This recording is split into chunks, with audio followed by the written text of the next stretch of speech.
10वां अध्याय लौकिक तथा पारलौकिक भोगों की आसरता का निरूपण। भगवान श्री कृष्ण कहते हैं, प्यारे उद्धव, साधक को चाहिए कि सब तरह से मेरी शरण में रहकर गीता, पंचरात्र आदि में मेरे द्वारा उपदिष्ट अपने धर्मों का सावधानी से पालन करे।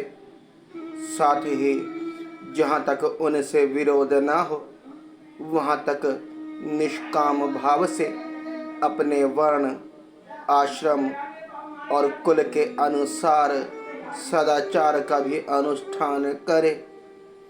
निष्काम होने का उपाय यह है कि स्वधर्म का पालन करने से शुद्ध हुए अपने चित्त में यह विचार करे कि जगत के विषय, प्राणी, शब्द, स्पर्श, रूप आदि विषयों को सत्य समझकर उनकी प्राप्ति के लिए जो प्रयत्न करते हैं, उसमें उनका उद्देश्य तो यह होता है कि सुख मिले, परंतु मिलता है उन्हें दुख। इसके संबंध में ऐसा विचार करना चाहिए कि स्वप्न अवस्था में और मनोरथ करते समय जागृत अवस्था में भी मनुष्य मन ही मन अनेकों प्रकार के विषयों का अनुभव करता है, परंतु उसकी वह सारी कल्पना वस्तु शून्य होने के कारण व्यर्थ है। वैसे ही इंद्रियों के द्वारा होने वाली वेद बुद्धि भी व्यर्थ ही है, क्योंकि यह भी इंद्रिय जन्य और नाना वस्तु विषय होने के कारण पूर्वतः असत्य ही है। जो पुरुष मेरी शरण में है, उसे अंतर्मुख करने वाले निष्काम अथवा नित्य कर्म ही करने चाहिए। उन कर्मों का बिल्कुल परित्याग कर देना चाहिए जो बहिर्मुख बनाने वाला अथवा सकाम हो। जब आत्मज्ञान की उत्कट इच्छा जाग उठे, तब तो कर्म संबंधी विधा विधानों का भी आदर नहीं करना चाहिए। अहिंसा आदि यमों का तो आदर पूर्वक सेवन करना चाहिए, परंतु शौच, पवित्रता आदि नियमों का पालन शक्ति के अनुसार और आत्मज्ञान के विरोधी ना होने पर ही करना चाहिए। जिज्ञासु पुरुष के लिए यम और नियमों के पालन से भी बढ़कर आवश्यक बात यह है कि वह अपने गुरु की, जो मेरे स्वरूप को जानने वाले और शांत हों, मेरा ही स्वरूप समझकर सेवा करे। शिष्यों को अभिमान न करना चाहिए। वह कभी किसी से ढहा ना करे, किसी का बुरा ना सोचे। वह प्रत्येक कार्य में कुशल हो, उसे आलस्य छू ना जाए, उसे कहीं भी ममता ना हो। गुरु के चरणों में दृढ़ अनुराग हो। कोई काम हड़बड़ा कर ना करे, उसे सावधानी से पूरा करे। सदा परमार्थ संबंध में ज्ञान प्राप्त करने की इच्छा बनाए रखे। किसी के गुणों में दोष ना निकाले और व्यर्थ की बात ना करे। जिज्ञासु का परम धन है आत्मा, इसीलिए वह स्त्री, पुत्र, घर, खेत, स्वजन और धन आदि संपूर्ण पदार्थों का एक सम आत्मा को देखे और किसी कुछ विशेषता का आरोप करके उसमें ममता ना करे, उदासीन रहे। उद्धव, जैसे जलने वाली लकड़ी से उसे जलाने और प्रकाशित करने वाली आग सर्वथा अलग है, ठीक वैसे ही विचार करने पर जान पड़ता है कि पंचभूतों का बना स्थूल शरीर और मन, बुद्धि आदि 17 तत्वों का बना सूक्ष्म शरीर दोनों ही दृश्य और जड़ हैं, तथा उनको जानने और प्रकाशित करने वाला आत्मा साक्षी एवं स्वयं प्रकाश है। शरीर अनित्य, अनेक एवं जड़ है। आत्मा नित्य, एक एवं चेतन है। इस प्रकार देह की अपेक्षा आत्मा में महान विलक्षणता है। अतएव देह से आत्मा भिन्न है। जब आग लकड़ी में प्रज्वलित होती है, तब लकड़ी की उत्पत्ति, विनाश, बड़ाई, छोटाई और अनेकता आदि सभी गुण वह स्वयं ग्रहण कर लेती है।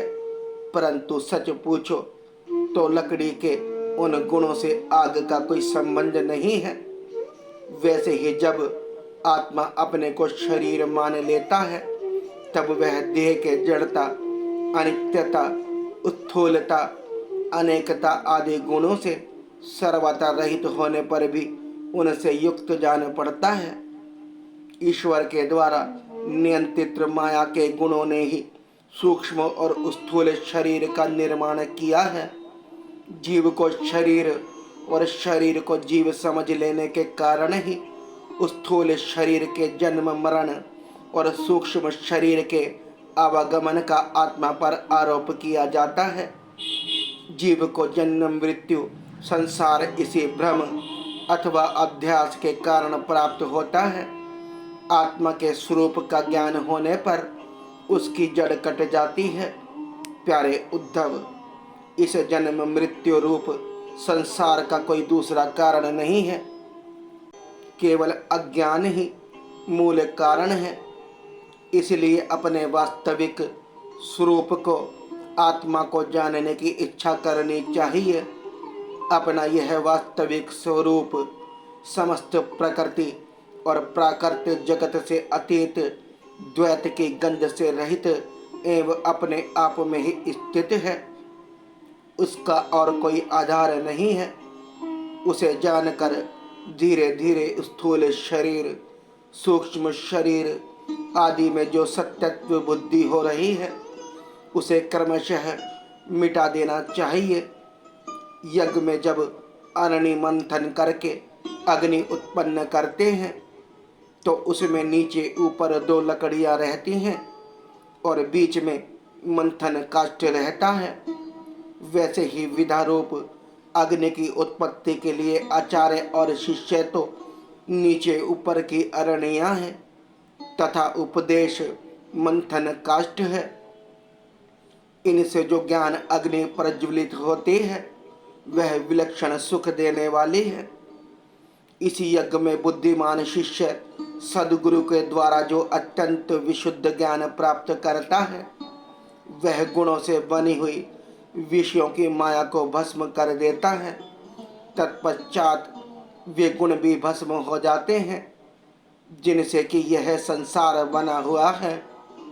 इस प्रकार सबके भस्म हो जाने पर जब आत्मा के अतिरिक्त और कोई वस्तु शेष नहीं रह जाती तब वह ज्ञान अग्नि भी ठीक वैसे ही अपने वास्तविक स्वरूप में शांत हो जाती है जैसे समाधि न रहने पर आग बुझ जाती है। प्यारे उद्धव, यदि तुम कदाचित कर्मों के कर्ता और सुख दुखों के भोक्ता जीवों को अनेक तथा जागृत काल, वेद और आत्मा को नित्य मानते हो, साथ ही समस्त पदार्थों की स्थिति प्रवाह से नित्य और यथार्थ स्वीकार करते हो तथा यह समझते हो कि घटपट आदि ब्रह्मा आकृतियों से भेद से उनके अनुसार ज्ञान ही उत्पन्न होता और बदलता रहता है, तो ऐसे मत के मानने से बड़ा अनर्थ हो जाएगा।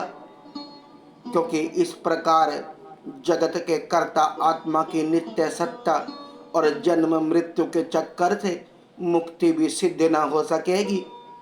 यदि कदाचित ऐसा स्वीकार भी कर लिया जाए तो देह और संवत्सर आदि काल व्यय के संबंध से होने वाली जीवों की जन्म मरण आदि अवस्थाएं भी नित्य होने के कारण दूर न हो सकेंगी, क्योंकि तुम देह आदि पदार्थ और काल की नित्यता स्वीकार करते हो। इसके सिवा यहाँ भी कर्मों का कर्ता तथा सुख दुख भोगता जीव प्रतंत्र ही दिखाई देता है। यदि वह स्वतंत्र हो तो दुख का फल क्यों भोगना चाहेगा। इस प्रकार सुख भोग की समस्या सुलझ जाने पर भी दुख भोग की समस्या तो उलझी ही रहेगी। अतः इस मत के अनुसार जीवों को कभी मुक्ति या स्वतंत्रता प्राप्त नहीं हो सकेगी। जब जीव स्वरूपतः परतंत्र है, विवश है, तब तो स्वार्थ या परमार्थ कोई भी उसका सेवन न करेगा, अर्थात वह स्वार्थ और परमार्थ दोनों से ही वंचित रह जाएगा। यदि यह कहा जाए कि जो भली भांति कर्म करना जानते हैं वे सुखी रहते हैं और जो नहीं जानते उन्हें दुख भोगना पड़ता है, तो यह कहना भी ठीक नहीं, क्योंकि ऐसा देखा जाता है कि बड़े बड़े कर्म कुशल विद्वानों को भी कुछ सुख नहीं मिलता और मूढ़ों का भी कभी दुख से पाला नहीं पड़ता। इसलिए जो लोग अपनी बुद्धि या कर्म से सुख पाने का घमंड करते हैं उनका वह अभिमान व्यर्थ है। यदि वह स्वीकार कर लिया जाए कि वे लोग सुख की प्राप्ति और दुख के नाशक का ठीक ठीक उपाय जानते हैं, तो भी यह मानना ही पड़ेगा कि उन्हें भी ऐसे उपाय का पता नहीं है जिससे मृत्यु उनके ऊपर कोई प्रभाव न डाल सके और वे कभी मरे ही नहीं। जब मृत्यु उनके सिर पर नाच रही है, तब ऐसी कौन सी भोग सामग्री या भोग कामना है जो उन्हें सुखी कर सके। भला जिस मनुष्य को फांसी पर लटकाने के लिए वध स्थान पर ले जाया जा रहा है, उसे क्या फूल चंदन स्त्री आदि पदार्थ संतुष्ट कर सकते हैं? कदापि नहीं। अतः पूर्वोक्त मत मानने वालों की दृष्टि न सुख ही सिद्ध होगा और न जीव का कुछ पुरुषार्थ ही रहेगा। प्यारे उद्धव, लौकिक सुख के समान पारलौकिक सुख भी दोष युक्त ही है, क्योंकि वहाँ भी बराबरी वालों से होड़ चलती रहती है। अधिक सुख भोगने वालों के प्रति असूया होती है, उनके गुणों में दोष निकाला जाता है और छोटों से घृणा होती है। प्रतिदिन पुण्यशील होने के साथ ही वहाँ के सुख भी क्षय के निकट पहुँचते रहते हैं और एक दिन नष्ट हो जाते हैं। वहाँ की कामना पूर्ण होने में भी यजमान, ऋषित्वज और कर्म आदि के त्रुटियों के कारण बड़े बड़े विघ्नों की संभावना रहती है। जैसे हरी भरी खेती भी अतिवृष्टि, अनावृष्टि आदि के कारण नष्ट हो जाती है, वैसे ही स्वर्ग भी प्राप्त होते होते विघ्नों के कारण नहीं मिल पाता। यदि यज्ञ आदि धर्म बिना किसी विघ्न के पूरा हो जाए, तो उसके द्वारा जो स्वर्ग आदि लोक मिलते हैं उनकी प्राप्ति का प्रकार मैं बतलाता हूँ। सुनो। यज्ञ करने वाला पुरुष यज्ञों के द्वारा देवताओं की आराधना करके स्वर्ग में जाता है और वहाँ अपने पुण्य कर्मों के द्वारा उपर्जित दिव्य भोगों को देवताओं के समान भोगता है। उसे उसके पुण्य के अनुसार एक चमकीला विमान मिलता है और वह उस पर सवार होकर सुर सुंदरियों के साथ विहार करता है। गंधर्वगण उसके गुण का गान करते हैं और उसके रूप लावण्य को देखकर दूसरों का मन लुभा जाता है। उसका विमान वह वहाँ ले जाना चाहता है, वहीं चला जाता है और उसकी घंटियाँ घन घना कर दिशाओं को गुंजारित करती हैं। वह अप्सराओं के साथ नंदनवन आदि देवताओं की विहार स्थली में क्रीड़ाएं करते करते इतना बेसुध हो जाता है कि उसे इस बात का पता ही नहीं चलता कि अब मेरे पुण्य समाप्त हो जाएंगे और मैं यहाँ से धकेल दिया जाऊँगा। जब तक उसके पुण्य शेष रहते हैं तब तक वह स्वर्ग में चैन की वंशी बजाता रहता है, परंतु पुण्यशील होते ही इच्छा न रहने पर भी उसे नीचे गिरना पड़ता है, क्योंकि काल की चाल ही ऐसी है। यदि कोई मनुष्य दुष्टों की संगति में पड़कर अधर्म परायण हो जाए, अपनी इंद्रियों के वश में होकर मनमानी करने लगे, लोभवश दाने दाने में कृपणता करने लगे लंपट हो जाए अथवा प्राणियों को सताने लगे और उपासना में लग जाए, तब तो वह पशुओं से भी गया बीता हो जाता है और अवश्य ही नरक में जाता है। उसे अंत में घोर अंधकार, स्वार्थ और परमार्थ से रहित अज्ञान में ही भटकना पड़ता है। जितने भी सकाम और बहिर्मुखी करने वाले कर्म हैं, उनका फल दुख ही है। जो जीव शरीर में अहंता ममता करके उन्हीं में लग जाता है,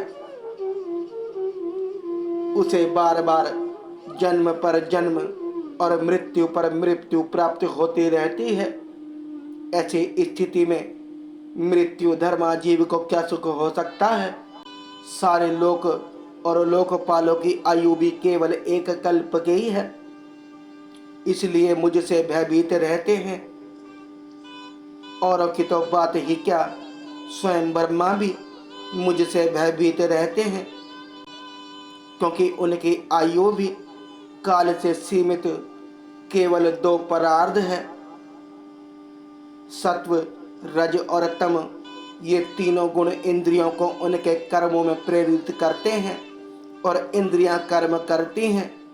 जीव अज्ञानवश सत्व, रज आदि गुणों और इंद्रियों को अपना स्वरूप मान बैठता है और उनके किए हुए कर्मों का फल सुख दुख भोगने लगता है।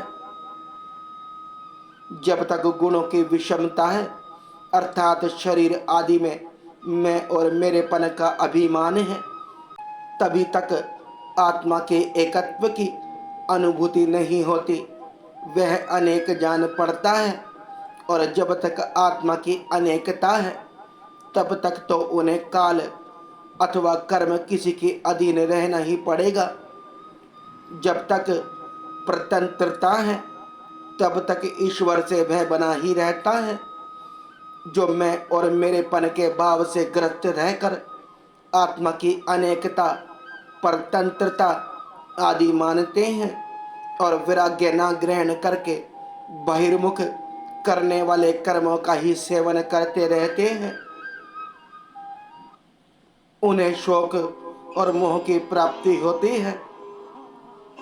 प्यारे उद्धव, जब माया के गुणों में शोम होता है, तब मुझ आत्मा को ही काल, जीव, वेद, लोक, स्वभाव और धर्म आदि अनेक नामों से निरूपण करने लगते हैं। ये सब मायामय है, वास्तविक सत्य में आत्मा ही हूँ। उद्धव जी ने पूछा, भगवान, यह जीव देह आदि रूप गुणों में ही रह रहा है, फिर देह से होने वाले कर्मों या सुख दुख आदि रूप फलों में क्यों नहीं बंधता है?